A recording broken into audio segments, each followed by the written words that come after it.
Vous cherchez le build le plus broken possible sur Path of Exile 2, histoire de pouvoir farmer comme un gros porc, avec une très bonne mobilité, mais aussi qui peut two-shot, voire one-shot la plupart des boss de Pinacle, avec des dégâts qui dépassent les 10 millions par attaque, même ici là 24 millions dans cette image, c'est juste incroyable la puissance du build. Et bien aujourd'hui on passe en revue le build de Lexio qui est juste monstrueux, probablement le build le plus puissant que j'ai vu à ce jour sur Path of Exile 2. Il a fait une vidéo extrêmement détaillée, je vous ai rassemblé tous les éléments de sa vidéo directement dans l'article en description. Je vous invite évidemment à regarder sa version anglaise, elle est vraiment top, mais par contre il n'a fait aucun builder, donc il a fallu que j'extrais beaucoup d'informations de la vidéo. C'est pour ça que j'ai pris quelques jours pour vous la faire, parce que je voulais absolument partager cette vidéo avec vous. Vous retrouverez donc dans l'article sa technique en détail traduite, donc pour comment one-shot proprement les boss, donc le différent cycle de DPS on va dire qu'il va mettre en place, plutôt c'est les buffs qu'il va préparer pour pouvoir one-shot le boss. La liste des compétences de gemmes, de sorts et de soutien traduite évidemment en français. Les différentes synergies qu'on peut trouver éventuellement dans le build. Les priorités des statistiques. La liste de tous les joyaux qu'il a utilisés ainsi que les stats à aller chercher sur les différents joyaux. Un lien vers l'arbre de talent. Comme je disais, lui il n'a pas publié d'arbre de talent, donc je voulais reconstituer par rapport à ce que j'ai vu dans la vidéo. Alors on fera attention, dans la vidéo il y a une petite variante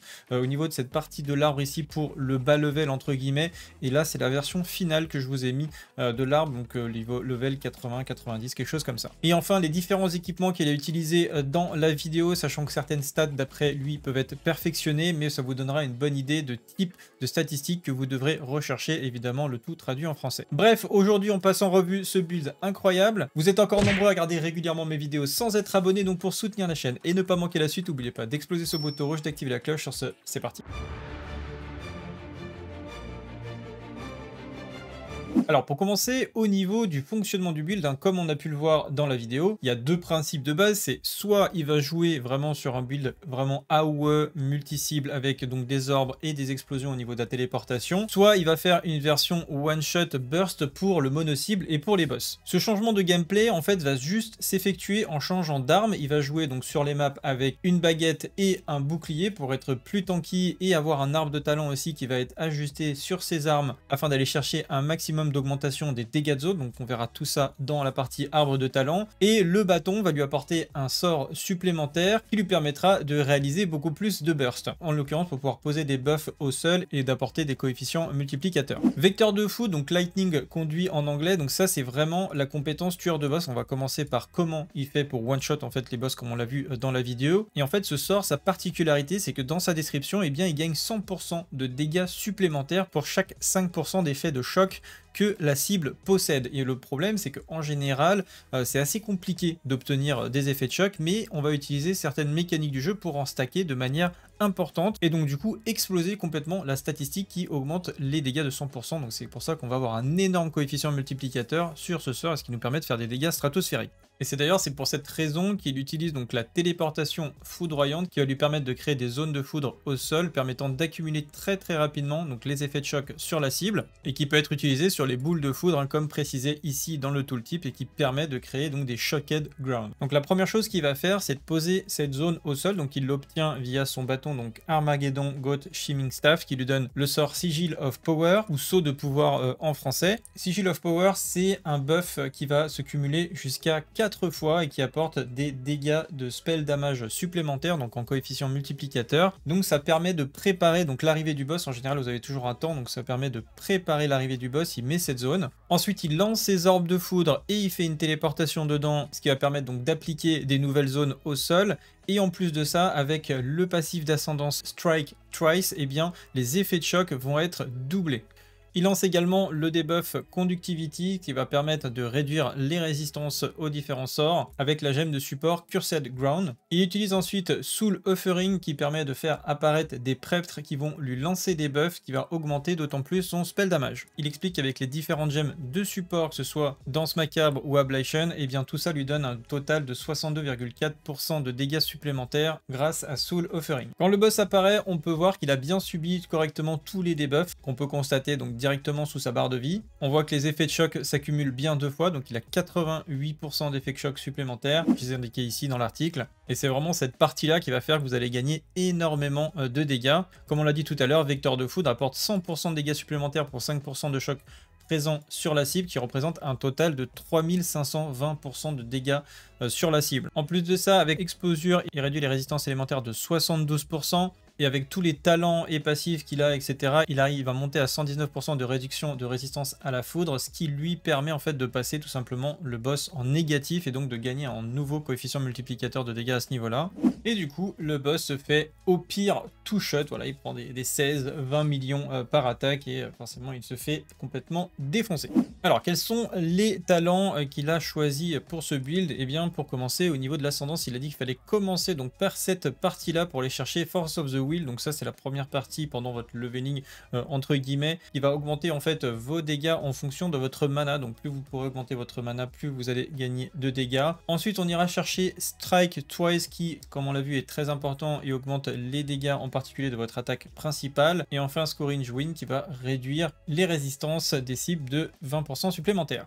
Au niveau des points intéressants qu'il a soulevés dans l'arbre de talent, il a expliqué que vous prenez par défaut évidemment le plus d'intelligence possible, sauf quand vous avez besoin de prérequis pour équiper de l'équipement avec de la force ou de la dextérité. Donc vous ajustez vos statistiques en fonction de vos besoins. On cherche le notable Overexposure, Averse Grow qui va être vraiment très intéressant puisqu'il va déporter les dégâts subis vers la mana et le debuff de régénération de PV est vraiment pas un problème. Touch of the Arcane pour augmenter les effets d'Arcane Surge, Breaking Point, All Natural avec beaucoup de dégâts élémentaires à ce niveau-là. Mental Persévérance qui va apporter des dégâts subis sur la mana avant la vie. On va revenir là-dessus parce que c'est vraiment une stat très importante pour augmenter votre survie dans le build. On va surtout l'augmenter à travers les différents joyaux. Vous avez vu, ils en ont pris quand même de manière stratégique un petit peu de partout. Il a parlé aussi de Mind Over Matter qui était un piège puisque en fait la perte de la régénération de mana, il faut savoir que dans son build il est à peu près à 2000 de régénération de mana par seconde, ce qui est assez énorme. Et comme il va recouper énormément des dégâts subis, je crois qu'il est à 75%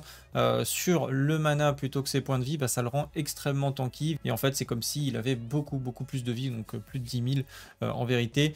Donc voilà, le problème c'est que si vous faites ça, vous allez perdre beaucoup de régène de mana et au final, vous allez perdre beaucoup de survie. Donc c'est vraiment pas un nœud très intéressant et surtout en leveling où là, vous allez galérer après au niveau de la mana. Ensuite, il prend Eldritch Battery pour convertir toute votre énergie shield en mana. Arcane Intensity qui va encore plus rentabiliser votre mana, augmentant votre spell damage pour 100 points de mana. Et vers le début de l'arbre aussi, il a pris Alternating Current avec une augmentation de la magnitude des chocs et de la régénération de mana quand vous appliquez des chocs sur un ennemi récemment. Donc au niveau ensuite des spécialisations d'armes, donc des points de talent alloués en fait sur les armes, vous avez donc deux variantes. Il faut comprendre que la partie verte, ça va être le burst mono-cible et la partie rouge, ça va être plutôt pour le burst AOE. Sur la gauche, il a pris Wild Barrier en fait qui lui permet d'augmenter tout simplement ses statistiques défensives. Il a dit qu'on pouvait pousser également jusqu'à offensive stance si vous avez assez de points. Il prend énormément de dégâts de zone donc pour booster vraiment son clean de map avec ce petit nœud ici et il va chercher jusqu'à réverbération et répulsion. Il va chercher le notable Roil avec encore une fois des dégâts de zone augmentés et c'est tout donc pour le build AOE. Et pour le build mono-cible donc sur le bâton, et bien il prend Student Escalation donc avec des dégâts critiques, du cast speed, Critical Overload avec des dégâts critiques également, Critical Exploit des chances de critique augmentées et Deadly Force avec des chances de critique augmentées également. Donc voilà, un petit peu de partout, il prend un maximum de critiques pour augmenter le burst mono-cible. Et tout en haut aussi, il prend Controlling Magic. Voilà en ce qui concerne l'arbre de talent. Au niveau des joyaux, je vous ai fait une capture d'écran ici. Alors, il n'est peut-être pas en très bonne qualité, donc je vous ai synthétisé les statistiques prioritaires à aller chercher. Donc comme je disais, c'est réduction des dégâts pris via le mana avant la vie. Donc ça, il l'a littéralement dans toutes ses pièces à 4% si possible. Hein. C'est vraiment, je pense, le maximum que vous pouvez avoir sur un joyau. Donc il va falloir stacker au maximum pour atteindre les 70-75% de dégâts donc qui vont être déportés sur le mana avant de vous taper dans la vie. Donc ça permet de répartir entre vos PV et votre mana les dégâts subis. Ensuite, magnitude des chocs en second, chance de dégâts critiques, dégâts élémentaires ou des sorts et recharge du bouclier d'énergie et enfin augmentation de la zone d'effet. Voilà, c'est toutes les stats que vous avez envie d'avoir sur vos joyaux. À noter que vous aurez besoin de plus de 200 points d'esprit pour pouvoir faire fonctionner le build. Donc il faudra en choper sur votre robe, sur votre amulette par exemple pour atteindre ce cap là, en plus de récupérer tous les points d'esprit passifs que vous pouvez récupérer dans la campagne. Vous avez d'ailleurs fait une vidéo, si vous savez pas de quoi je parle, directement sur cameos.fr, bonus permanent de la campagne ici dans le menu, et vous pouvez récupérer 100 d'esprit via des quêtes. Donc voilà, c'est tout expliqué dans les différents différents actes, comment obtenir et où obtenir ces différents bonus. Il n'y a pas que ça, il y a plein d'autres bonus, donc si jamais vous l'avez manqué, je vous invite à la consulter. Évidemment, il faudra caper dans l'idéal à la fin toutes vos résistances à 75. Et enfin que le passif Archmage était un des plus gros coefficients multiplicateurs, donc qui augmente le plus les dégâts du build. Donc vraiment il est très important ce bonus passif, enfin ce sort passif. Je vous laisserai prendre connaissance des différents équipements qu'il a utilisés, même s'il a lui-même expliqué qu'on pouvait tout à fait faire mieux. Mais ça vous donnera quand même une petite idée des statistiques que vous devrez rechercher pour améliorer votre build. Mais normalement avec cet article vous avez tous les éléments pour pouvoir le tester et essayer de le faire donc par vous-même.